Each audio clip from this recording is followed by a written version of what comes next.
Sync. You're right. Have you all got it?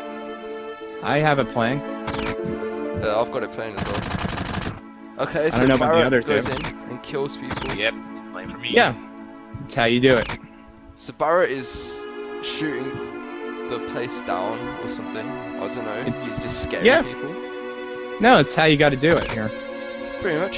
Did you hear? It's hard out here. It's hard out here for a pimp, okay? Oh yeah. Oh, I just said the most rude response. Come on, Little dude. baby. This was a family let's play. It's not a family let's play. It's only for adults, and on that list, a small percentage of adults. Well, it's only for Most people darkest and fucked up of adults. Well, Really, generally, only for people who have actually killed 3 different people. Oh So boy. disparate. My favorite character.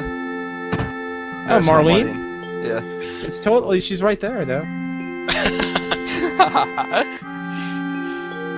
Hello. Oh, it's Tifa Lockhart. Boobsy McGee, right? No. This is the greatest character in the sub-series, and one of the greatest in the series, and if you disagree, I will leave the wiki forever and stop all wiki projects. Wait, which character? The left or the right? It's Tifa Lockhart. Oh, so the left or the right? Oh, okay. Okay, I get what you're saying now. Alright, you finally got it, good. Yeah. I'm a left man, personally. I'm right-handed. Okay. Thank you, Cloud. Anyway, so, story, So I gave plotline stuff. I gave the flowers to Tifa, which should increase the date thingy, I believe. Yes, that will. Yeah. Tifa sure knows how to cook. Really, this whole game, like, forget the whole thing about saving the planet or Shinra, it's all about making people fall in love with you. Pretty much. Yes. They do that in Final Fantasy X as well. Like, nothing happens on the second disc. And that's why, because there isn't anyone to fall in love with. Isn't it the end of the first disc? End of the first disc. When does the disc end? When, what's her name dies? Spoilers? Yeah, that's right. I won't say the name, because it's spoilers, because everybody knows already. We know that there's a death. We don't know who dies. Because I always forget if it's at that point when some character dies who you know already, but I won't say just to be coy, or if it's at the point where Cloud goes completely insane and becomes one with Sephiroth and a Godzilla monsters come out of the planet. Or is it the point when Rufus dies, but then he randomly comes back and ends children? Right, since not Rufus a lot... Shinra! The resident Revolver Ocelot character. Oh yes, Revolver Ocelot! Yes, he's Revolver Ocelot in this game. In Final Fantasy VIII, Revolver Ocelot is Cypher, and in this game he's a Rufus Shinra. He's actually in every single game. And he's Saz in Final Fantasy 13. And old Revolver Ocelot, he's actually the old dude from Final Fantasy V. Yeah. It all makes sense now.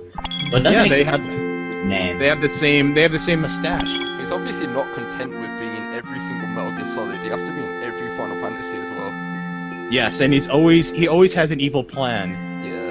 Is Gilgamesh In the background. in every Metal Gear Solid? All this time? No. No, he's not in any of them.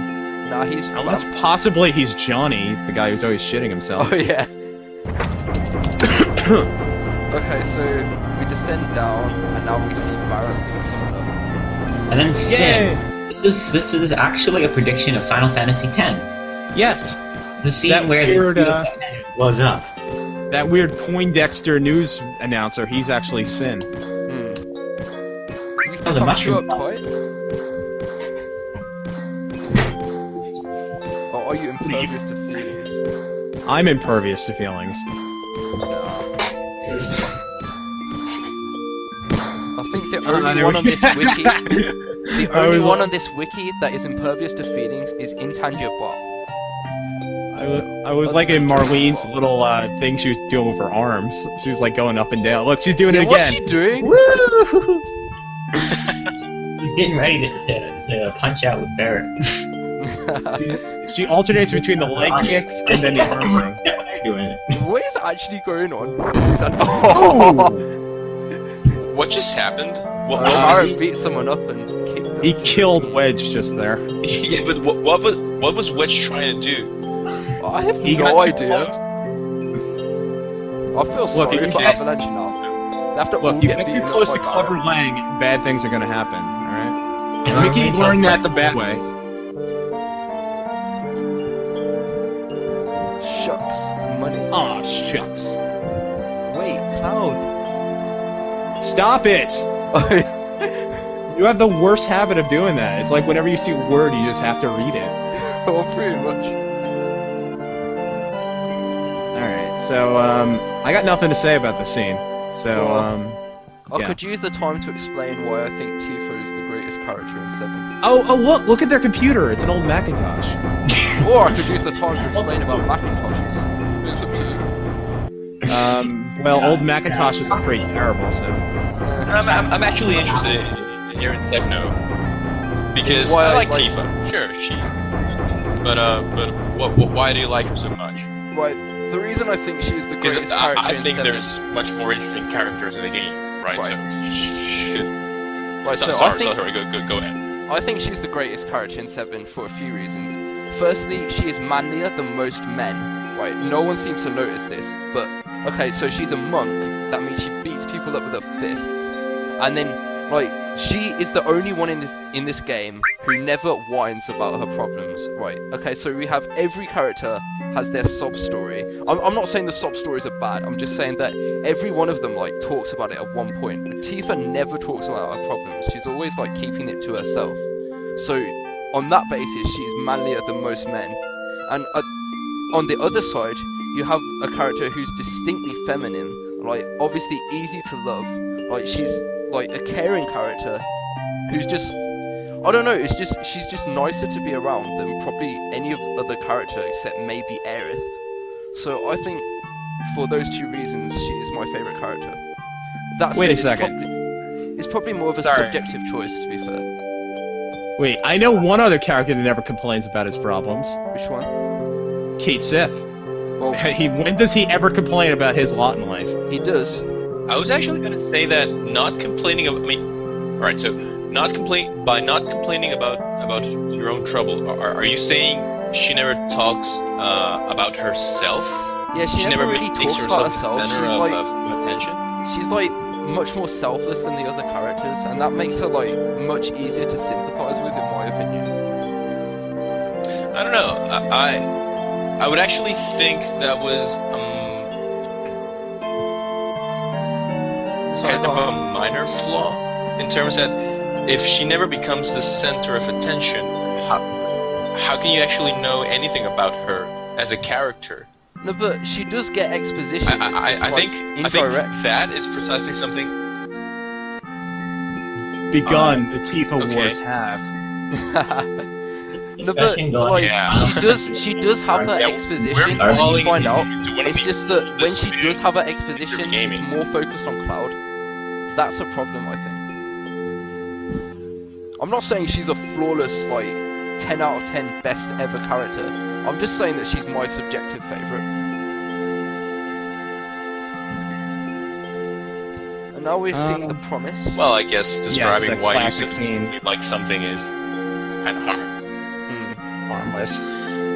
I'd say, generally, my opinion on Tifa is kind of somewhere in the middle. I think she's good to look at, Well, yeah. but I feel like there's a little bit too much of that Japanese demure, don't say anything kind of shit Right. going on to her, and so much of the problems of this game are caused because she never makes a point to tell anybody that Cloud is completely insane. Yeah, that's true. I know what you mean. It was 'Cause kind of the he's same with gonna- Auron. What, It was Oren? the same with Auron in 10, like, he never told them that the whole thing was useless, basically. No, Oren does. He just wants to watch them suffer. Oh. He's like, Oren- I already know where this is going, and I'm gonna follow you guys around, but you're he not gonna just like what does you're it, gonna but- find. So he does it, but he does it in a much more badass manner, basically. Oh, definitely, yes. Well, Tifa has no idea what's going on, but she just kind of never tells anybody. Yeah, that's true. And the promise scene is like, I reckon this scene might have like brought a tear to my eye as a kid when I first Really? played this. Yeah. I don't know Huh. why. I think it's the didn't- music in the background.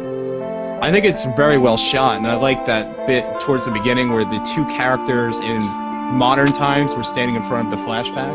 Yeah. This is where they got fancy with their cinematography, somewhat. What As I will say compared about to... Tifa's theme, it's not my favourite theme, but it's one of my favourite themes. However, it's much better on piano. Oh yeah, definitely. Yeah. I much prefer the piano version. This might be one of the songs I don't actually care that much for in this game. I don't think it has the right. either. I don't think it has the right instrument playing. That's my thought. Yeah, that's true. I think like Aerith's theme is probably a lot better. Oh, definitely. Much this sadder game, anyway. too. Yeah. And there we go to sleep. I just realised I had my cursor on the video this whole time. Yes. So there might Again, be still. 2 cursors on this Twitch stream. Oh god. Oh, wow. That's the How do you actually make that mistake? Oh, how do you actually make that mistake? That's like I the have simplest no thing idea. you can do. I think it just records like basically everything on the screen, and that includes. Well, yeah, that's how it always works. Yeah. Next to you, who wouldn't? Aha! Oh, I think we all knew what answer I was going to I guess while we're doing character breakdowns, I'm generally a favorable opinion of the character of Cloud. give. Right. Because in this first area here, he's pretty much a giant douche to everybody. Like, I don't care about your names. Ugh. But, you know, all of this is basically an act he's doing. Because he's pretending to be this classic anime anti-hero badass person when he's really nothing like that at all. Yeah, He's also really, like, completely insane, I'd as we'll soon find out. say he's more of like kind of an awkward kid kind of character that hides behind a badass character. Yes. I think they did this plotline better with Cloud than they did with Squall. Because Squall actually is a giant douche. Oh, no, don't Yes. get me started boy. on that. We've had this conversation before in the Final No. Fantasy one. Yes, we have had this conversation more than once. And we've done it in front of all of America and the rest of the world. I think Cloud, Go on. I think Cloud, as a character, was, again, okay. I didn't think he was the best character in the cast by any measure. But I will confess that, for me, Cloud was okay, and then the compilation completely ruined it for me. Oh yeah, Because compilation he was got reduced completely wrong. to a stereotype. Yeah. Yes. Like, Cloud, outside of me, Cloud is a non-character. There's nothing about him that makes him interesting. Yeah, I'll have to agree. There's Yeah. barely enough that makes him interesting, in my opinion, in this game. But then you start with the movies and the prequel. Oh, Valve. I think Yeah, I'm gonna be honest. They did I not think it's- understand what made Cloud a good character, and Yeah. same problem with Final Fantasy 13 and Lightning. I think they didn't tried to understand do- what made Cloud interesting, and they did it again. that's actually something that's By been the- brought up in the wiki before. Lightning was described as a female Cloud, whatever that means. Yeah. But a lot of people have. I haven't played 13 for the record, so I'm not familiar with Lightning. But a lot of people have pointed out that Lightning does not behave as much as Cloud, but as Squall. That there's a lot more in common between Lightning and Squall than there is between Lightning and Cloud. How accurate is that, do you guys think? That is 100% accurate. I'd say But it's she's pretty like Squall Disc 1, but when she never opens up at any point. Oh, have you seen any cutscenes from Lightning Returns? Like, if you see anything in that game, No. she's hilarious, because the whole game is just her talking to random NPCs, and she is a giant cock to everybody. It's like, oh, you want to find your magical music for this stupid cutscene. Well, what do you care about music so much for? She sarcastics her way through everything.